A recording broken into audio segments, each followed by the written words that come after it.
Bueno, para poder entender la relación de esta actividad con la solución de nuestro reto, debemos entender cuál es el propósito de nuestro reto. Este se basa en la creación de una propuesta de mejora en un sistema de energía de un auto híbrido, considerando un análisis de consumo de energía eléctrica pues bajo diferentes condiciones de funcionamiento y diferentes momentos. La propuesta debe incluir una solución computacional. Es aquí donde entra la relación con esta actividad y pues debe estar basada en el Internet de las cosas y al mismo tiempo brindar apoyo al conductor para mejorar el uso de los recursos por medio de una interfaz gráfica. Debe ser amigable para el conductor y entendible. Bueno, en esta actividad específicamente se habla de los supercondensadores o supercapacitadores. Estos son pues como capacitores, solo que con mayor capacidad, y estos almacenan energía como campo eléctrico, lo cual los hace más eficientes que las baterías pues normales, las estándares. Y pues estas baterías obtienen su energía a partir de reacciones químicas. Los supercapacitadores son como pilas de almacenamiento basadas en capacitadores que suministran estallidos rápidos y masivos de energía instantánea. Finalmente, dentro de los vehículos híbridos, pues los supercapacitadores se usan para aportar un empuje extra en la aceleración cuando circulan y cuando suben cuestas. Entonces la solución de nuestro reto se va a basar en este tema y pues tener un programa como es los MATLAB que eficiente nuestro proceso de recabación de datos y pues nos permita facilitar el trabajo, pues es de gran ayuda para poder dar un resultado y una respuesta clara y efectiva. El método de bisección se aplica para encontrar las raíces de una función, es decir, los valores que toma x para que la ecuación sea igual a 0.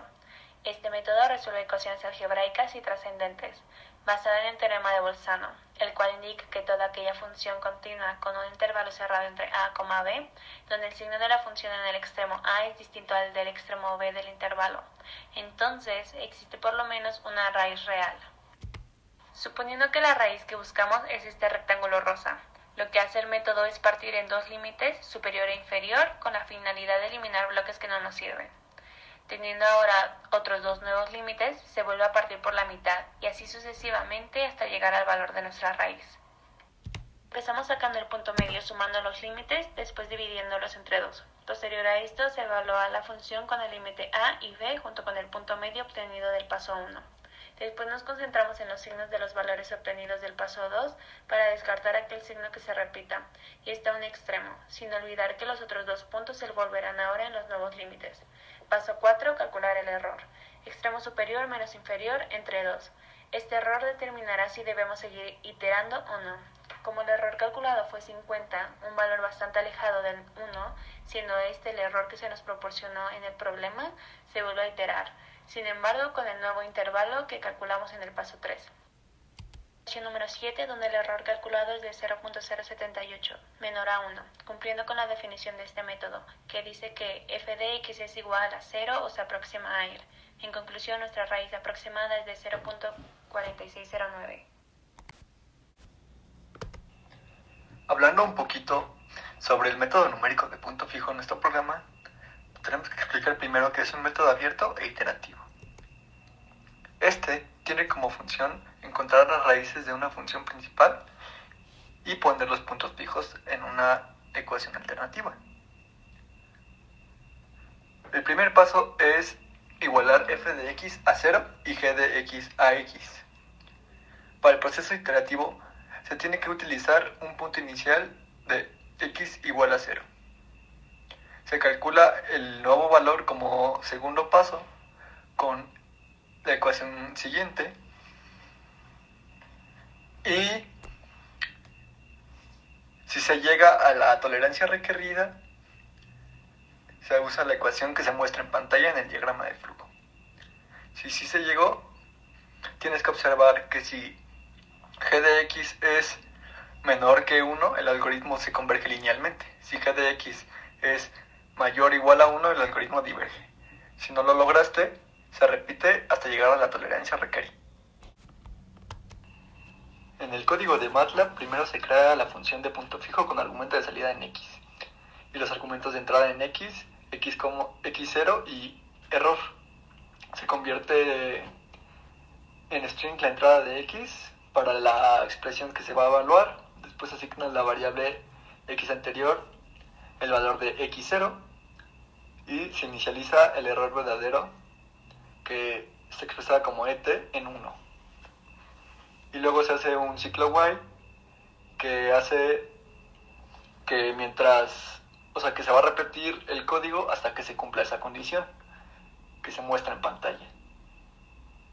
Después se calcula el error verdadero con la función de et es igual a x nuevo menos x anterior sobre x nuevo. Se le asigna una variable a x anterior con el x nuevo y se le pone el fin al ciclo. Y después se pone fin a la función personalizada.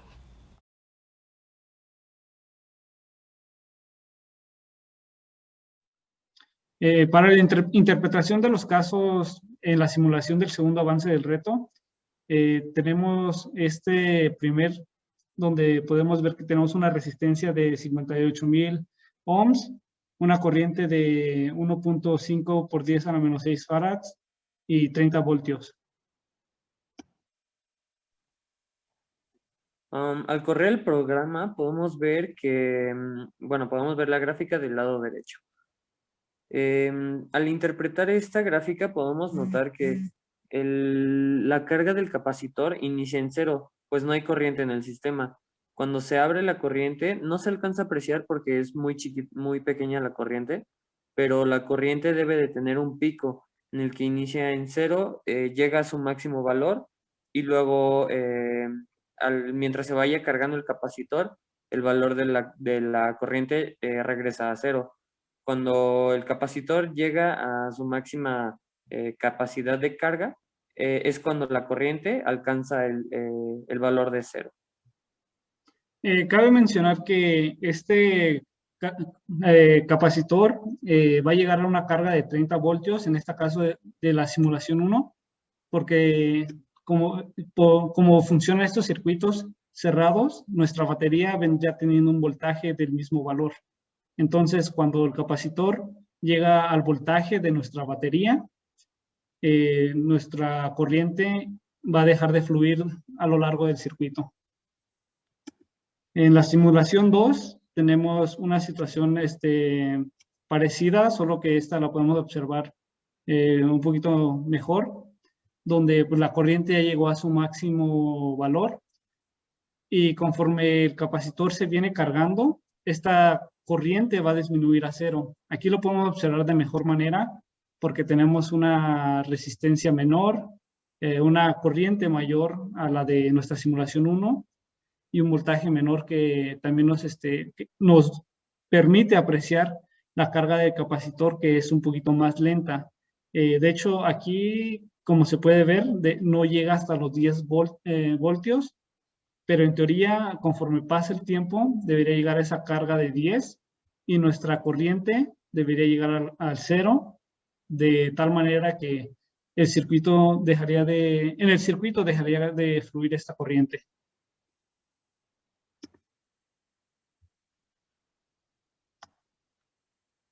Y para la simulación 3, pues podemos ver un caso muy similar a la simulación 1, solo que menos exponencial, digamos. En este caso tenemos una resistencia bastante alta, que es de 1500, una corriente baja y un voltaje bajo también de 1500 volts. En esta situación también no se alcanza a apreciar el pico de la corriente, como es que al inicio sube y conforme se va cargando el capacitor, pues se alcanza el valor de 0 en la corriente.